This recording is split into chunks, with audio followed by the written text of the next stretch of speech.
Hi there, everybody. This is John Drew here from Elevated Planet. And Jolie Gabrielle here from Elevated Planet, and we'd like to welcome you to today's show. And John is going to tell us more about it. Last week, we began our exploration into the hidden secrets in Antarctica through both Darius J. Wright and the hypnotic regression revelations from Sarah Bressman Cosme. Well, this week we go deeper still, this time with Dolores Cannon and Elizabeth April as our Antarctica and Inner Earth tour guides as we unfold the most incredible of journeys. And we have some very empowering messages in this time of the Great Remembering. And yes, there is a lot to remember because we've been programmed to forget. Yes, it's true. And don't forget your cranial retention helmet, as this show may well blow your mind and we don't want to have to clear up the mess. And we're going to go to the first part very shortly because we have a lot to get through. And the first part involves a piece from Dolores Cannon from Convoluted Universe 2. Anybody who watches this show regularly knows what a big fan I am of Dolores's work, how much I have learned about the truth of who we are and what we're here for, right?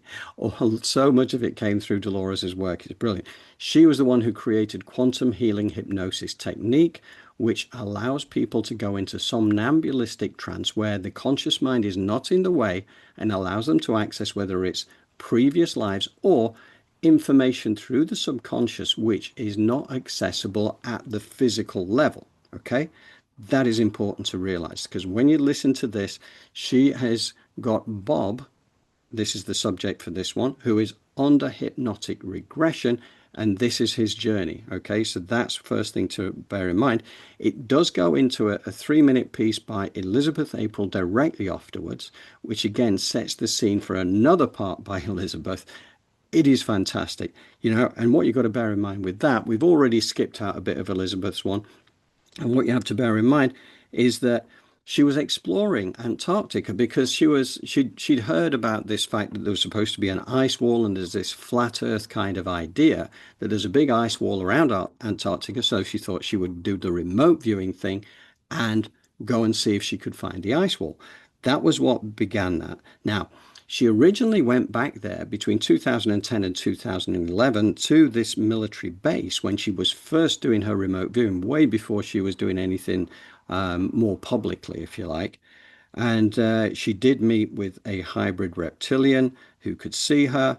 And that's kind of the backdrop to this. That base is still active. So once you go into that, that then leads on directly from what I've just told you.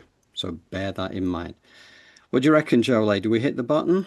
Yes, let's go. Okay. All right. And thanks, guys, for coming and joining us today. And we look forward to going through this with you and welcome your comments as we go through. So here we go.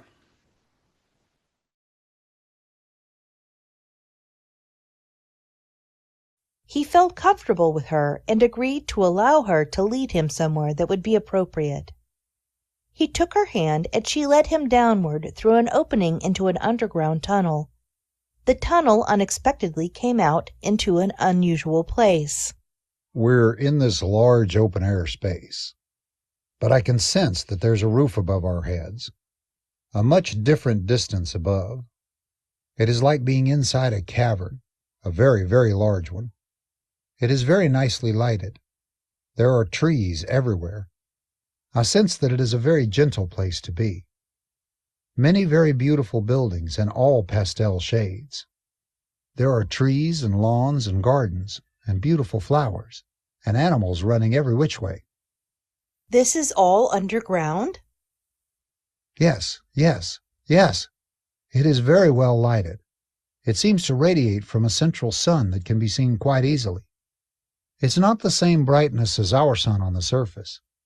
Grayish in shade, but it puts out a beautiful light. The buildings here and everything else looks just like it would if you were looking outside in our sunlight. And it maintains a temperature of approximately 72 to 75 degrees, and it never gets hot. It does rain, but that's of course programmed into it. This sounds unusual to have all of this underground, doesn't it? Well, it's been there for many, many millions of years, And of course their technology is now far surpassing ours to the point where some of us come and go from here quite often. But we never realize we do. And I've been one of those people that have been there many times in the past. You said there are also animals down there? Oh, yes. Yes. Many animals that we see on this planet all the time. But there are many other types that people wonder about, that you never see that often.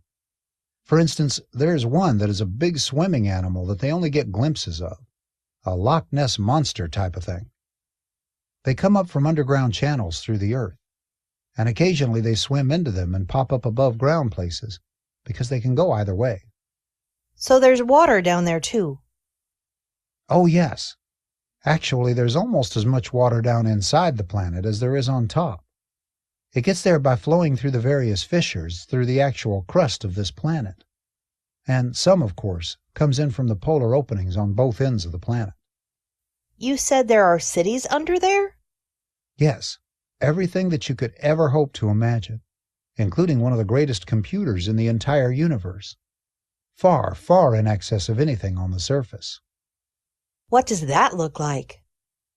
Actually, it isn't just a little piece of something like we see here, but it's literally acres and acres and miles, all self-contained. It stores all the main universal knowledge. You can walk along these nice, beautiful garden paths, like if you were on a 20-acre farm, for instance. There are flower beds, little patches of roses, and all sorts of other really exotic plants. You could walk down these little pathways and go into various garden plots or flower plots. And you could find yourself in a raised chair, or it's more like a lounge bed. And you get on it like you would try to get on a hammock. And it doesn't swing, it sort of stabilizes. But as you sit down into it, and then pull your legs over onto it and lean backward, it encases you like a banana peel. It's a machine which you can then ask a question, and automatically you can travel anywhere in the universe that you want. You can do it that way. It's also a learning machine. It will teach you anything that you need to know or want to know. It's also a virtual reality machine which will allow you to travel. You can use that type of conveyance.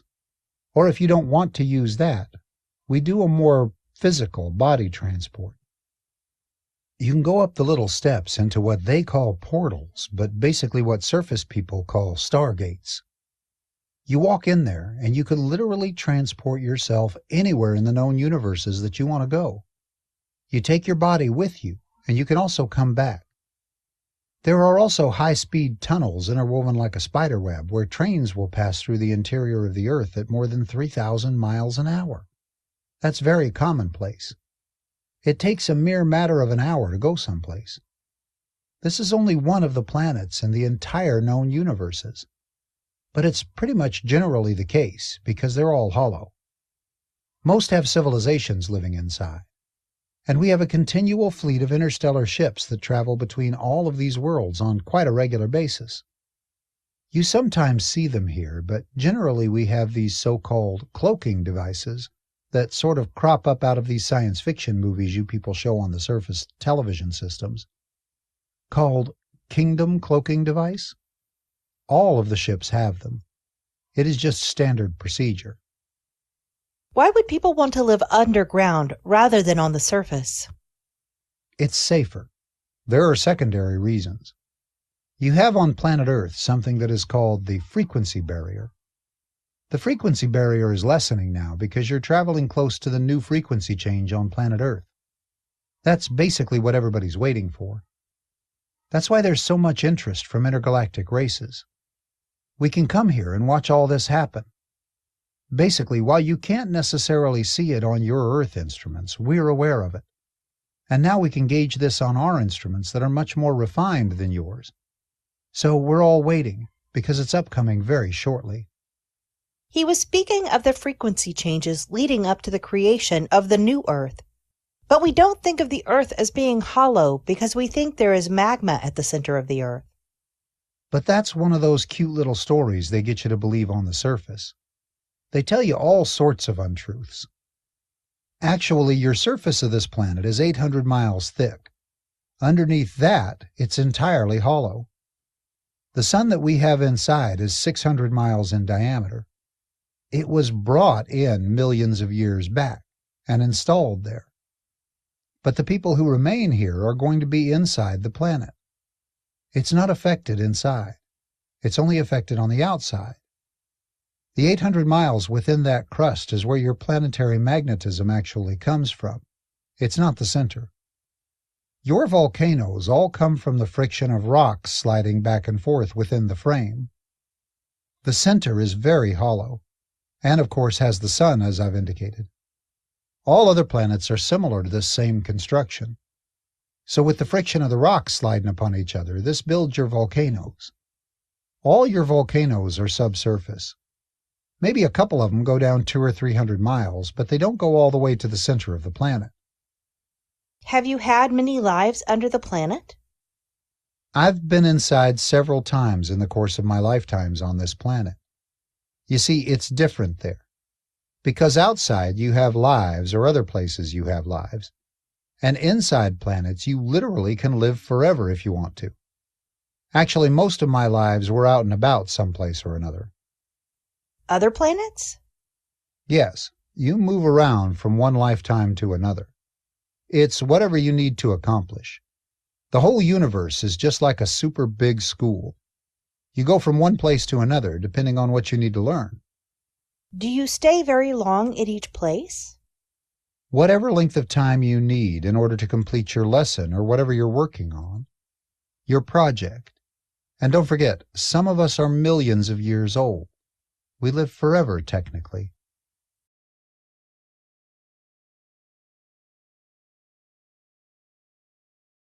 Okay, military base underground Antarctica, quiet but hybrid soldiers patrolling. Yes, still a communication hub. That's what I saw, that it was still a communication hub, and very specifically a communication hub for something very important. And let's get into this thing that's really important, okay? Actually, yeah, okay. So this is the real reason for the mystery. So there's a lot of people, like there is prohibited airspace in Antarctica. There is like very heavy military presence there. There's heavy restrictions there. There are like people and influencers that have gone there and then they get really weird about it afterwards.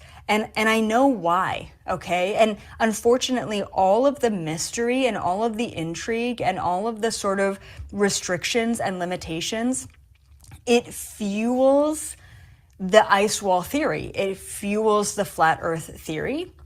And absolutely it would, because there's a lot of stuff that is being hidden there. Not to mention, I believe that the Google satellite, Google Maps or Earth, and NASA, like all of the images of the planet are always covering stuff up all around Antarctica, okay? So of course there's gonna be intrigue there. Of course there's gonna be mystery. Of course it's gonna fuel some of these theories. Here's why, okay? And I saw this the first time I went to Antarctica and I did not know what I was looking at because I'd never been there before. There is a giant hole in Antarctica. We're talking like a massive hole, okay? That would absolutely be seen by satellites, that they absolutely cover up or Photoshop or whatnot.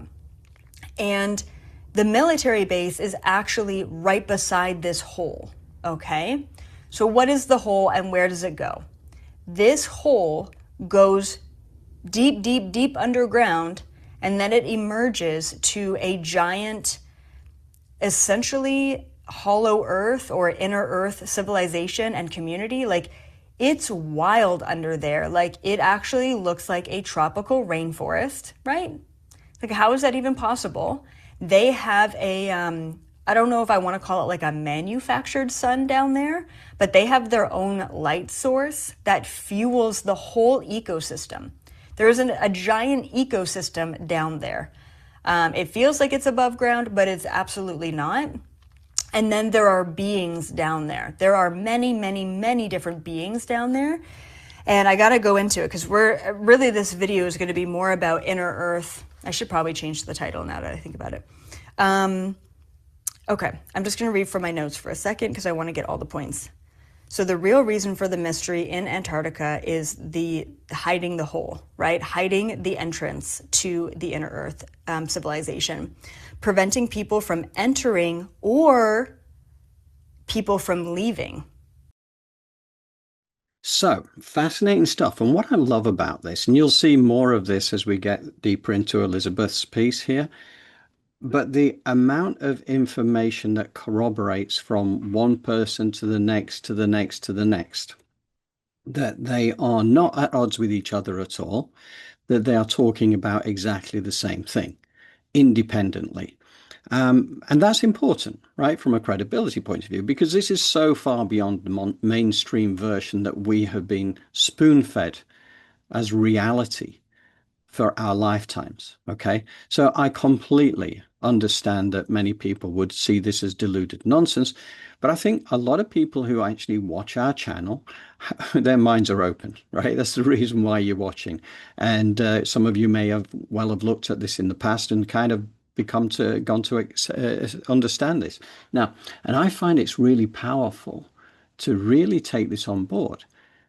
And again, we'll get deeper into this in the next section. But there's a few things I wanted to just kind of mention to you, because one of the things that was spoken about was this idea that there was like a raised chair. So this is what Bob was talking about under hypnosis, like going back to explain what it's like in the inner earth, in the hollow earth. And he was saying about the chairs, right? They have these chairs that you can sit in and they kind of wrap around you like a banana peel, and you can travel and you can do this and you can do that.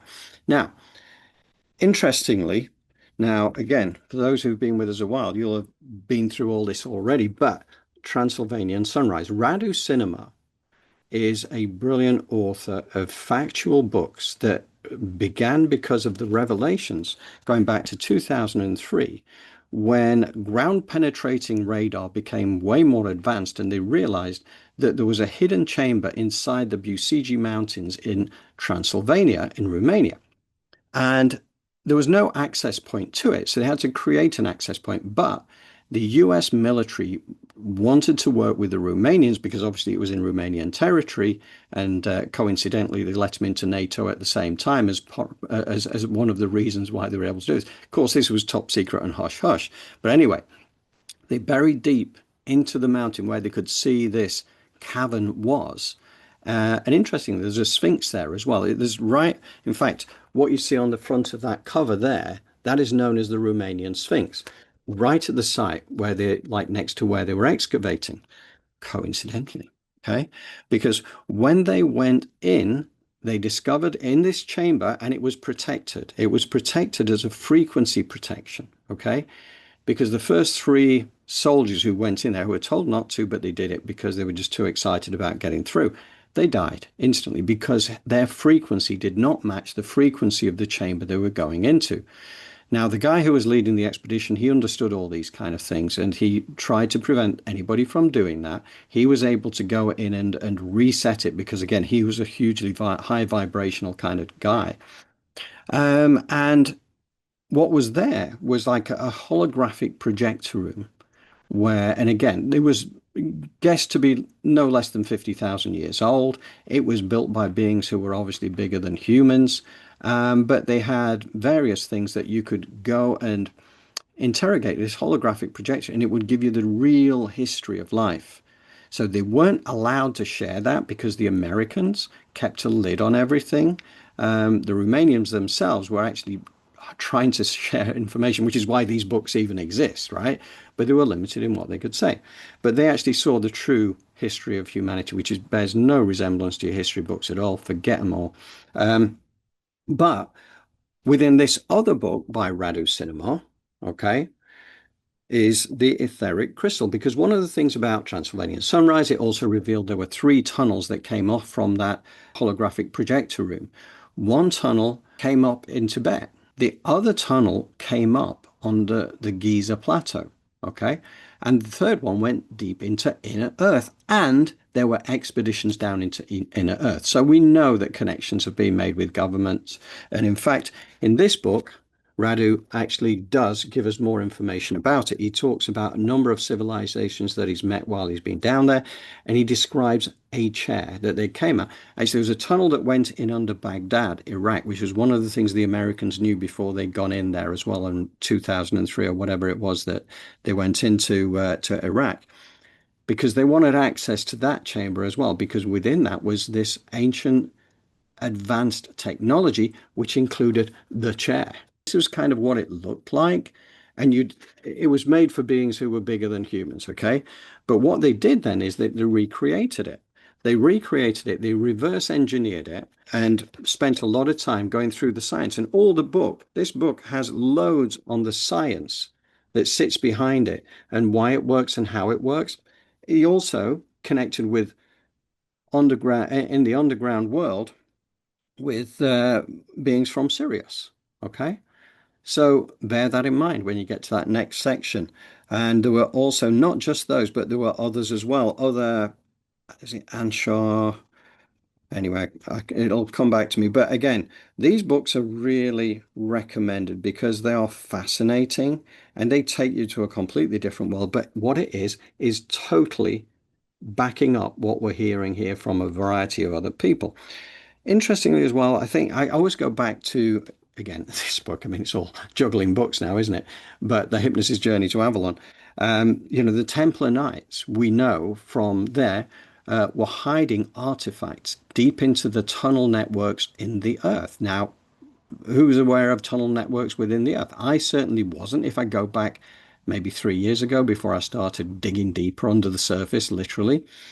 And this is where they were taking things like the Holy Grail was taken to a place in Nova Scotia in Canada. And there were tunnels that the Holy Grail was taken to there for safekeeping, along with various crystals that have been, they're super powerful crystals, but in the hands of the wrong people would be dangerous. So again, they went into the tunnel network, which they may well have finished up in the inner earth, in the hollow earth, because it was more for safekeeping, because that is a higher vibrational, high frequency environment. It isn't the same as it is on the surface. Okay. Now we think surface dwellers is what it's all about. We don't, we weren't even taught that it was even feasible to do what is being described here. Also interesting to note that the suggestion is that all planets are typically made in this way, and people live in the middle. So when we're looking at barren planets, they're not barren. Okay. And I know there's the work of Elena Denan, and she talks about she went on a trip to Neptune, as you do. But again, there is a massive civilization on Neptune, and there is a Stargate on Neptune. Bizarre, I know. If you haven't researched this stuff, if you're on the mainstream side of things, you'll just think, wow, we'd better book him in for somewhere, a comfortable room with cushions on the walls.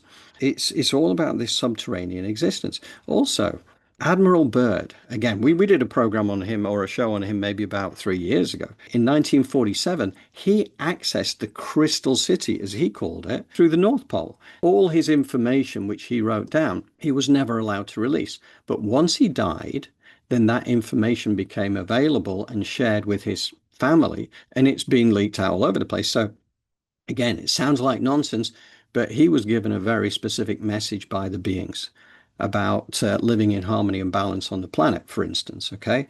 Now, okay. So that's kind of all I want to say on that element for now. And I'm going to bring Jolie back for your thoughts, and then I'll build us into next part. Again, we're reiterating about I know even for me, for all you doubting Thomases out there, I'm at the front of the line, especially when it comes to some of this stuff, because we always want the science-backed information. We want to see pictures and receipts and this and that. I get it.